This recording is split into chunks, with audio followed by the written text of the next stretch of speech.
Halo Sobat Film, kali ini cerita dimulai dengan memperlihatkan beberapa anggota polisi yang akan menangkap seorang buronan. Melihat rekannya diserang, Sersan Chow pun langsung bergerak. Ia sempat terkecoh karena tersangka yang mereka incar berusaha melarikan diri dengan menyamar. Sersan Chow pun berusaha mengejarnya. Aksi kejar-kejaran pun terjadi di sana. Sersan Chow pun berusaha menghentikan penjahat yang berusaha melarikan diri. Singkatnya, keberanian yang ia miliki, Sersan Chow pun berhasil menghentikan penjahat tersebut. Besoknya di kantor polisi, diadakan sebuah upacara pemberian penghargaan kepada para polisi yang memiliki prestasi gemilang. Upacara pun dilakukan dengan diiringi drum band kepolisian. Malamnya, seorang pria bernama Tuba mendatangi sebuah minimarket. Karena Tuba telah menjadi langganan lama di tempat itu, ia berteman akrab dengan para pekerja di sana. Ia juga sering bermain tebak-tebakan dengan manajer di tempat tersebut.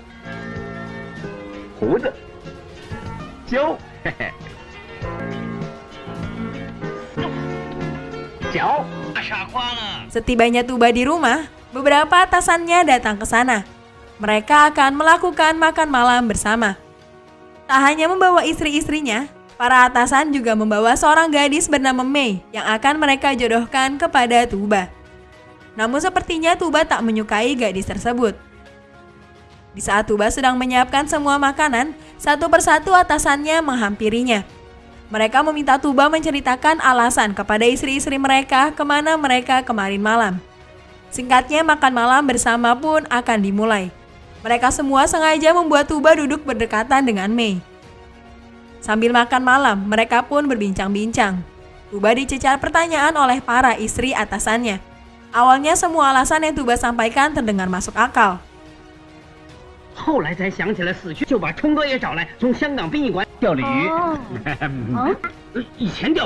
Namun karena seorang atasan protes karena gilirannya belum Tuba sebutkan, suasana pun seketika berubah.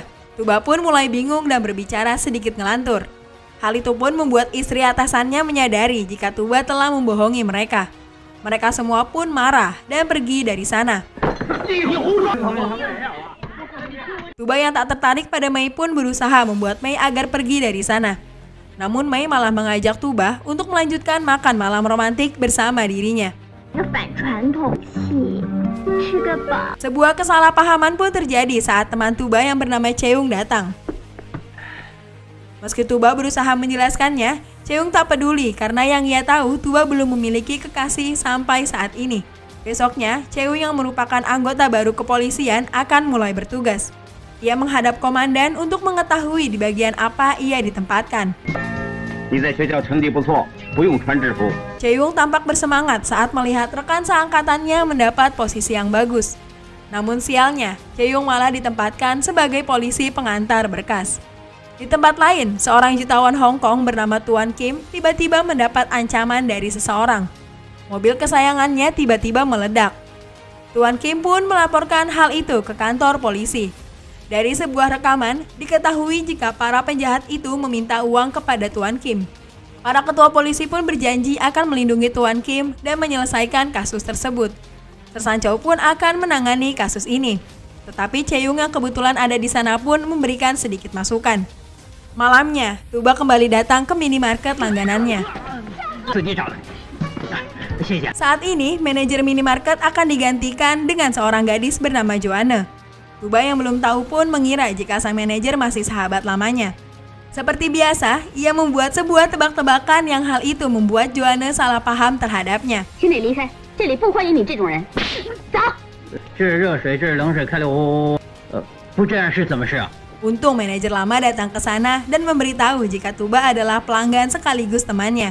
Joanne pun merasa bersalah. Ia meminta maaf atas perbuatannya tadi. Singkatnya, Tuba pun membantu mereka untuk menutup toko. Sepertinya, Tuba terlihat menyukai Joanne. Hal itu sangat jelas terlihat dari sikap Tuba saat melihat dan dekat dengannya.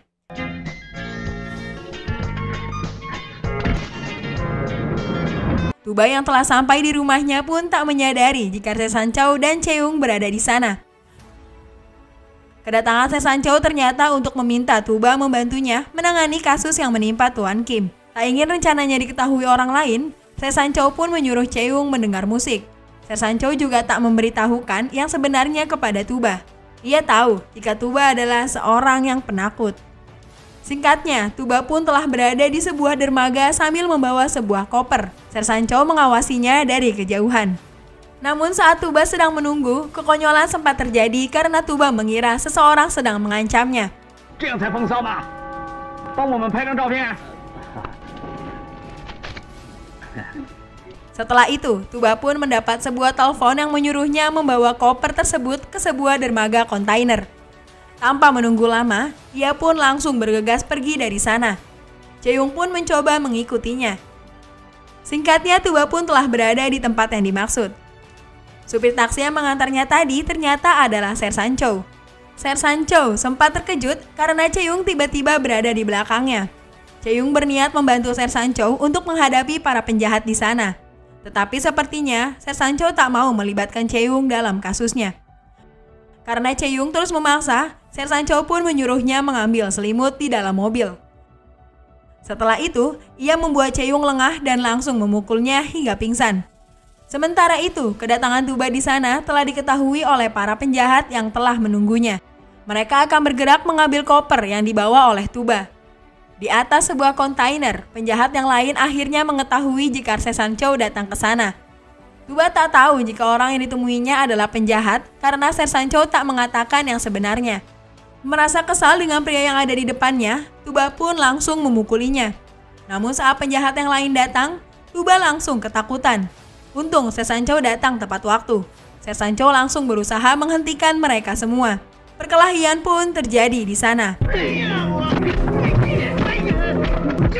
Awalnya Se-san Chow masih mampu menghadapi para penjahat itu, meski ia cukup kesulitan.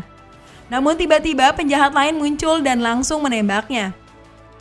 Mengetahui Se-san Chow telah mempermainkan mereka, ketua penjahat itu pun langsung menembak mati dirinya. Sebelum kematiannya, Se-san Chow meminta Tuba untuk membalaskan dendamnya. Tuba pun terpaksa berjanji karena jika tidak, arwah Se-san Chow tidak akan tenang dan terus menghantuinya. Besoknya di kantor polisi, diadakan sebuah upacara pemakaman sebagai bentuk penghormatan terhadap Se-san Chow.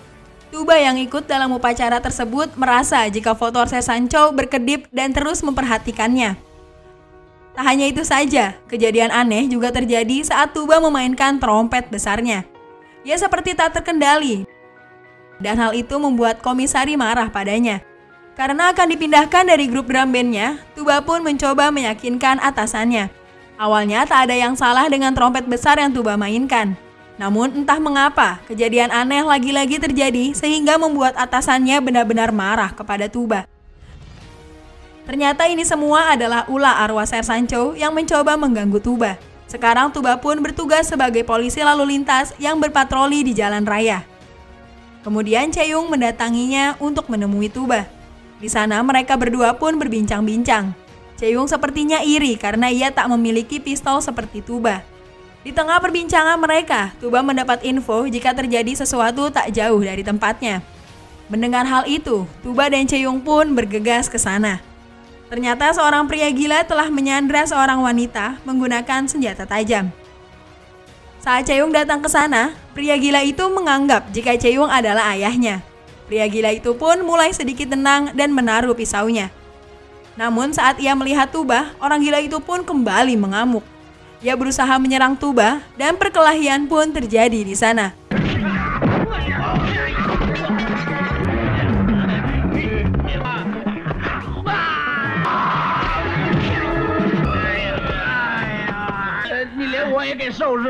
Karena keberhasilan mereka berdua menghentikan pria gila itu, atasan mereka pun memberikan apresiasi kepada mereka.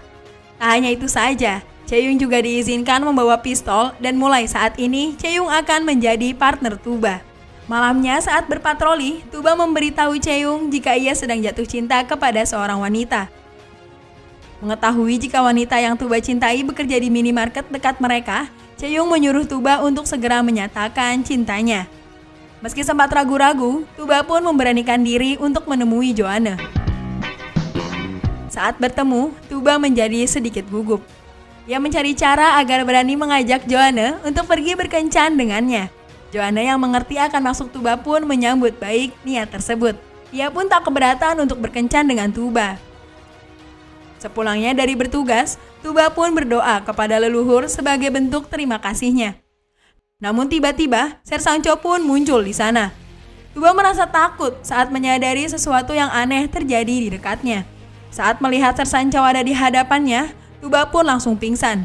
Meski sempat disadarkan, ia terus pingsan karena rasa takut yang begitu mendalam. Karena Tuba terus pingsan, Ser Sang-cho pun menggunakan kekuatan gaibnya untuk membuat Tuba sadar. Ser Sang-cho meminta Tuba untuk menepati janjinya. Sebelum ia mati, Tuba berjanji akan membalaskan dendamnya. Mendengar Chae-young telah kembali, Tuba pun memberitahu jika ia tengah diganggu oleh hantu. Namun ternyata, Chae-young tak bisa melihat Ser Sang-cho. Tuba yang kesal pun memutuskan untuk pergi dari sana. Besok malam, Tuba terlihat akan menemui Joanne di apartemennya. Namun di sana, ia kembali bertemu dengan arwah Ser Sang-cho. Ser Sang-cho akan terus mengganggu Tuba sampai ia memenuhi janjinya. Sementara itu, Joanne dan ibu tengah menyiapkan makan malam untuk menyambut kedatangan Tuba. Tak lama, Tuba pun telah sampai. Mereka menyambut Tuba dengan cukup baik. Namun lagi-lagi, Tuba bersikap aneh karena arwah Ser Sang-cho kembali muncul di hadapannya. Tak lama setelah itu, ayah dari Joanne pun datang. Ternyata pria yang tadi bersama Tuba di lift adalah ayah Joanne. Tuba terlihat sangat malu karena kejadian tadi.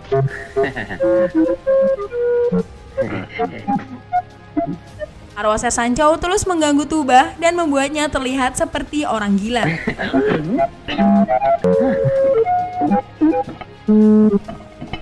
Kejahilan Ser Sang-cho masih terus berlanjut. Ia membuat Tuba benar-benar kehilangan muka di hadapan orang tua Joanne. Karena tak tahu apa yang sebenarnya terjadi, orang tua Joanne pun menganggap Tuba orang yang tak waras.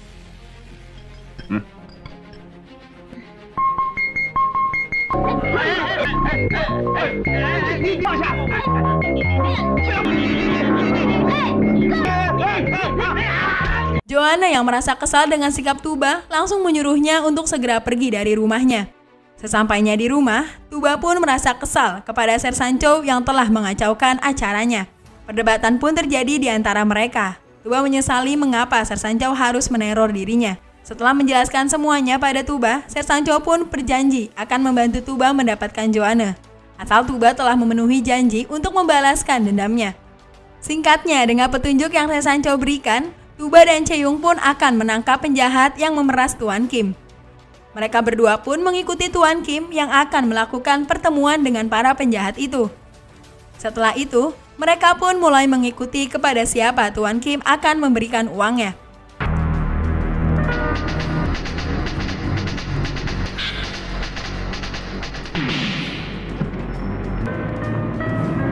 Saat telah mengetahui kepada siapa uang itu diberikan, Tuba dan Chae-young pun langsung mengikutinya. Tetapi karena Tuba terlalu lambat, mereka terjebak lampu merah.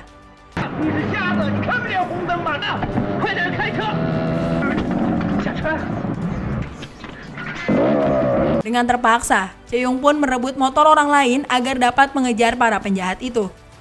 Ternyata para penjahat itu telah berada di atas kapal untuk melarikan diri. Chae-young yang melihatnya pun memutuskan untuk memacu motornya agar dapat ikut naik ke atas kapal. Menyadari jika Tuba tak memiliki keberanian, penjahat yang bernama Lam pun mulai menyerang. Tuba dan Chae-young pun berusaha menghadapi para penjahat tersebut.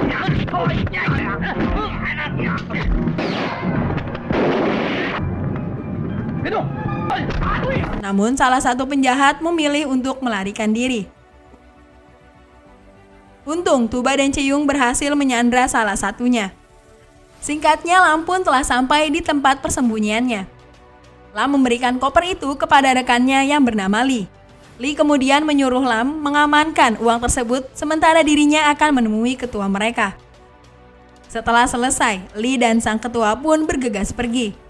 Namun mereka berpas-pasan dengan Tuba yang telah sampai di sana.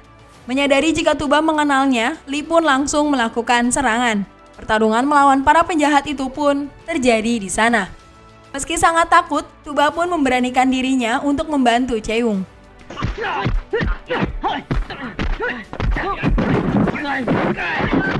Chae-young pun berhadapan dengan sang ketua. Pertarungan mereka pun berlangsung dengan sangat sengit.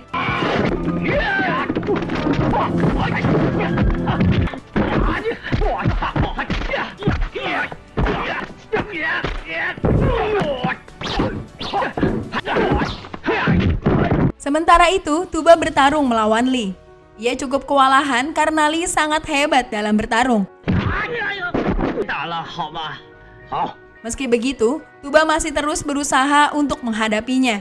Setelah pertarungan yang cukup menegangkan, Chae-young pun akhirnya berhasil mengalahkan sang ketua. Tetapi saat ia akan membantu Tuba, ia malah terjatuh tak sadarkan diri. Lee yang berhasil membuat Tuba babak belur memutuskan untuk pergi membawa uangnya. Tuba yang benar-benar sudah tak sanggup bertarung pun diberikan motivasi oleh Se-san Chow untuk tak menyerah begitu saja. Tuba pun kembali bangkit untuk bertarung. Lee masih mampu membuat Tuba tak berdaya dengan semua serangannya. Berapa kali pun Tuba bangkit, Lee terus menjatuhkannya. Namun kali ini, dengan sedikit bantuan Se-san Chow, Tuba pun mampu membuat menjatuhkan mental Lee. Dengan beberapa kali tendangan, Tuba berhasil melumpuhkannya. Tak lama kemudian, para polisi pun datang ke sana. Atasan Tuba pun sangat bangga dengan apa yang telah Tuba dan Chae-young lakukan. Beberapa hari kemudian, Tuba pun memberanikan diri datang ke rumah Joanne. Ia bermaksud meminta maaf kepada Joanne dan orang tuanya. Meski kedatangannya kali ini tak disambut dengan baik oleh ayah Joanne, Tuba berusaha untuk menjelaskannya. Sikap Tuba yang aneh membuat orang tua Joanne menganggap ia tak waras. Karena tak ada pilihan lain, Tuba pun terpaksa harus membuktikannya agar ia tak dianggap tidak waras. Tetapi Tuba pun mengurungkan niatnya karena hal itu dapat membuat arwah Se-san Chow tak dapat bereinkarnasi. Namun pada akhirnya, Joanne pun berpura-pura melihat hantu agar kedua orang tuanya percaya jika Tuba tidak berbohong. Dan mereka pun kembali berbaikan. Dan film pun selesai. Gimana? Seru banget kan ceritanya, teman-teman? Jangan lupa untuk terus dukung kita dengan cara di-subscribe, di-like, dan di-share channel ini. Supaya kita lebih semangat lagi untuk mengupload video-video seru lainnya. Thanks for watching and see you guys in the next video. Bye-bye!